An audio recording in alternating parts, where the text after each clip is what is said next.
Pour certains, le foot, c'est qu'un jeu. Pour d'autres, c'est une véritable religion.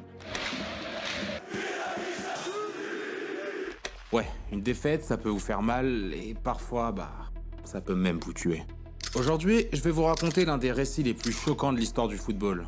Entre cartel colombien et fans surchauffés, vous allez découvrir comment un but contre son camp a coûté la vie à Andrés Escobar. Hello à tous, moi c'est Ben, je serai votre hôte pour cette vidéo. Sur cette chaîne, on vous présente tous les jours des récits passionnants. Si vous aimez ce qu'on vous propose, n'oubliez pas de vous abonner pour ne rien rater de toutes nos vidéos. Allez, c'est parti pour l'histoire du jour.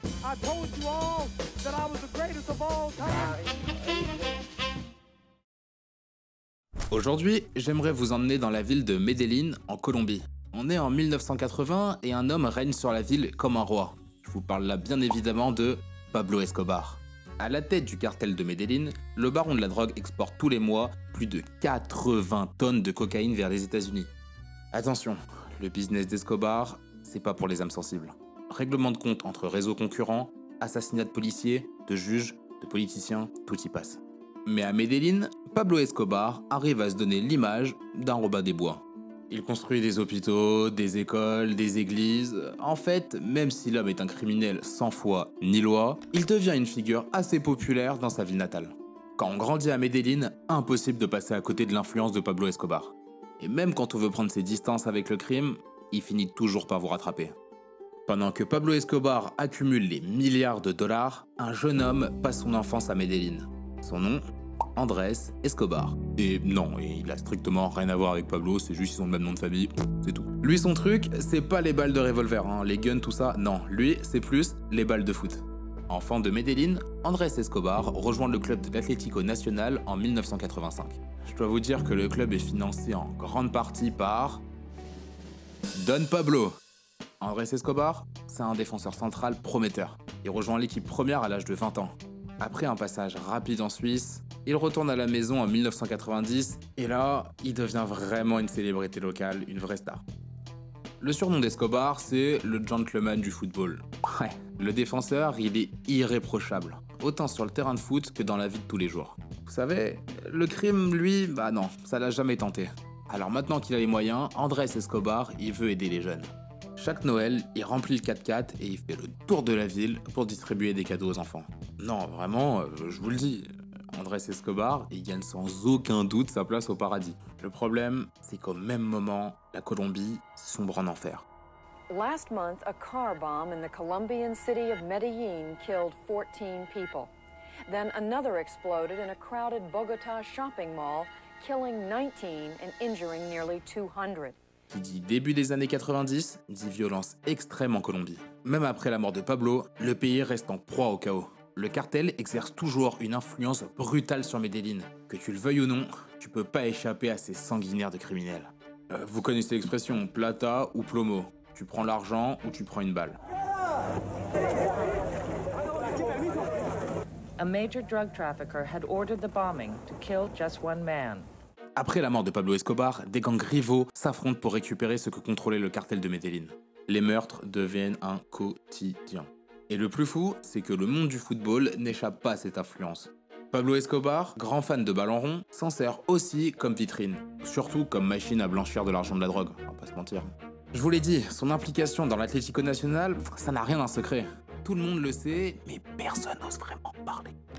D'ailleurs, les deux Escobar, ils finissent par se croiser plusieurs fois même. Ça arrive après la victoire de l'Atlético Nacional en Copa Libertadores en 1989. Pour célébrer, les joueurs sont invités dans le fameux ranch de Don Pablo. Mais c'est pas tout.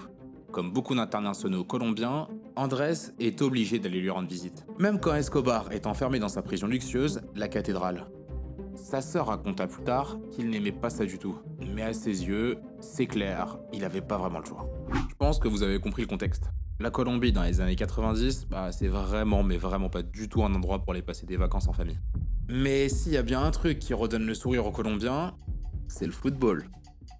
La tricolore, c'est la fierté de la Colombie. Carlos Valderrama, Faustino Asprilla, Alexis Garcia, autant de noms qui font partie d'une véritable génération dorée. Il faut dire que pendant longtemps, les infrastructures colombiennes étaient loin de celles des pays voisins. Mais l'argent sale de la drogue a permis au football national de se moderniser et clairement de prendre son envol. Le coach de la sélection, c'est Francisco Maturana. Sous sa coupe, l'équipe pratique un style de jeu génial, basé sur une succession de passes courtes. Un peu l'ancêtre du tiki-taka du Barça Prime. Nosotros los argentinos tenemos que seguir históricamente cómo estamos. O sea, Argentina arriba, Colombia abajo. Que quiere la pelota, la tiene ahora Freddy Rincón. Jugador Aprila. Álvarez, el tren Valencia que no alcanzaba Rincón y está 4-0 en 30 minutos. En 93, la Colombie écrase l'Argentine 5-0 à Buenos Aires. Mientras festejan los colombianos que se han clasificado para el Mundial de los Estados Unidos. De ese tema hablo poco porque para mí, más allá del resultado, fue los puntos necesarios para ir a un Mundial. Lo otro fue circunstancial porque yo creo que ninguno de nosotros nos lo creímos. Même la légende Pelé considère la Colombie comme un vrai outsider de la Coupe du Monde à venir. Le peuple du pays n'a qu'une envie, retrouver un peu de baume au cœur.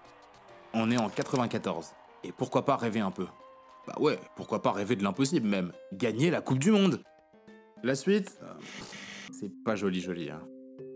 Premier match, défaite 3-1 face à la Roumanie. C'est la douche froide pour les Colombiens. On n'oublie pas que la Colombie est gangrénée par le crime et les paris sportifs. Alors, après la défaite, viennent les menaces. Le coach reçoit pour ordre de ne pas faire jouer certains joueurs. Et s'il refuse, c'est la mort assurée.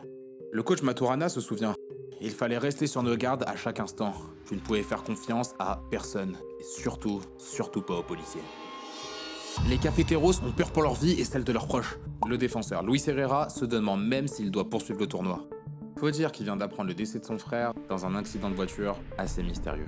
Peu de temps avant ça, son enfant a été enlevé. Mais son coéquipier, un certain Andrés Escobar, le convainc de ne pas quitter la compétition. Pour lui, on ne baisse pas les bras devant les intimidations. Después del partido, Andrés Escobar dio su famosa frase que hoy todos recordamos. La vida sigue y la vida no se ha acabado, ¿no? Après la désillusion face à la Roumanie, la prochaine rencontre se joue contre les États-Unis. Le Rose Bowl de Californie est plein à craquer. L'ambiance est insoutenable et la Colombie n'a pas le droit à l'erreur. Là, on peut le dire, les mecs jouent littéralement pour leur vie. C'est alors que tout va basculer pour Andrés Escobar. À la 34e minute de jeu, John Arquez centre depuis l'aile gauche. Andrés Escobar tente de repousser la balle, mais l'envoie dans ses propres filets, prenant à contre-pied son goal. But contre son camp d'Escobar, 1-0 pour les USA.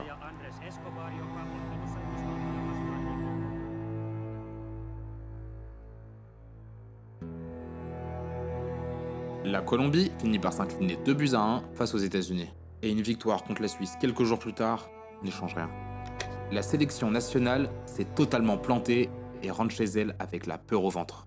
On June 22nd in Pasadena's Rose Bowl, the U.S. won a 2-1 game in which Colombia defender Andrés Escobar accidentally kicked the ball into his own net. Colombia, one of the favorites going in, was eliminated in the first round. The team returned home on Wednesday to anonymous threats. Andrés Escobar sait qu'il a un viseur sur le front. Mais comme à son habitude, il ne baisse pas les bras. Il rentre chez lui à Medellín et continue sa petite vie normale. Même si la Colombie a déjoué pendant la Coupe du Monde, Escobar est toujours vu comme un jeune très prometteur. D'ailleurs, on dit même que le Milan AC est en négociation pour s'arracher ses services. Malgré ce but contre son camp maudit, on peut dire que Andrés Escobar avait encore un avenir brillant devant lui. Pas pour longtemps.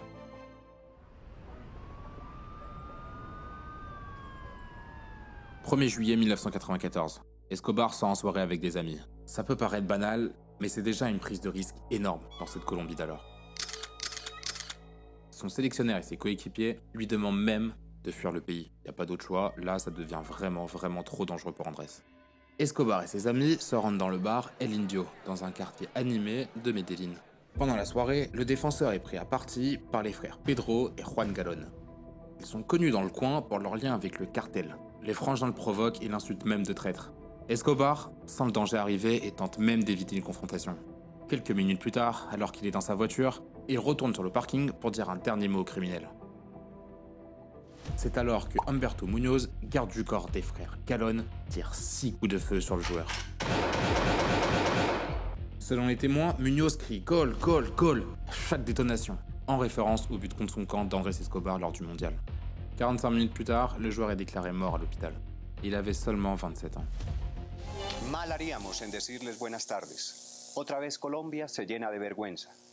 Andrés Escobar, jugador de la Selección Colombia, fue cobardemente asesinado en Medellín. Porque yo me quedé después de la eliminación, me quedo ya en Los Ángeles, me quedo con la señora. Y se regresan algunos compañeros, algunos amigos de la selección. En eso entra Andrés. Y yo me abrí, no vi más fútbol, no vi más nada, me fui a pasear, a conocer. Cuando me vengo en el avión, me entero de lo sucedido con Andrés por una azafata.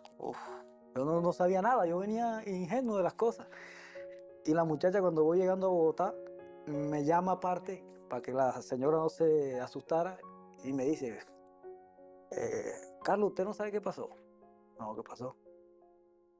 ¿Cómo así? Pero me miraba asustada, como que va a decirme. Bueno, me decía, tómese un poquito de agua, oye, tranquilo. Yo cuando me hizo así, yo dije, ¿qué pasó? ¿Pasó algo a la familia mía, alguna cosa, sabes? Yo ni por ahí me imaginaba lo de Andrés. Me senté con la muchacha y me dijo, mataron a Andrés. ¿Andrés Escobar? Dije yo, sí, Andrés Escobar. Ahí fue duro, me quedé mudo, empecé a llorar, la muchacha me daba agua, me quería como alentar para salir y no podía creer lo que había pasado. Le meurtre d'Andrés Escobar provoque la colère et la tristesse de toute la Colombie. D'ailleurs, ces funérailles attirent près de 80 000 personnes. Même le président colombien de l'époque est présent. Andrés, pues, nos evoca nuestras glorias y nos hace reconocer su moral y su coraje y todas sus virtudes, que son las de la inmensa mayoría de los colombianos y que impediremos a toda costa sean arrebatadas a las gentes buenas de Antioquia.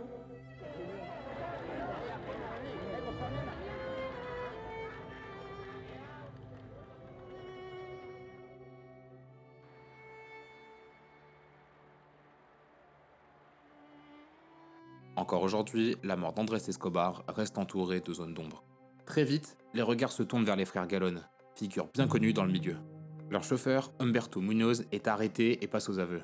Il affirme même avoir agi par lui-même, sans recevoir d'ordre direct de ses employeurs, et justifie son geste par la confusion et la pression du moment. Mais voilà, beaucoup n'y croient pas vraiment. Les rumeurs continuent de circuler. Certains pensent que les frères Galón auraient en réalité commandité l'assassinat, histoire de calmer la colère des furieux parieurs. Et surtout des cartels déçus par la performance catastrophique de la Colombie lors du dernier mondial.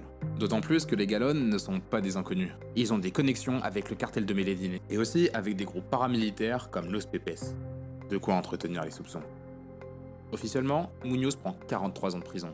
Mais à peine 11 ans plus tard, il est déjà dehors pour bonne conduite. Quant aux frères Galón, accusés à un temps de complicité, ils parviennent à s'en sortir grâce à leur influence et quelques manœuvres bien placées dans les coulisses de la justice. Le 2 juillet 1994, Andrés Escobar est assassiné. Mais la question essentielle reste toujours sans réponse. Qui a réellement commandité le meurtre? Était-ce un simple règlement de compte? Ou bien la main invisible des cartels et des réseaux de parieurs clandestins? Jusqu'aujourd'hui, le mystère demeure entier.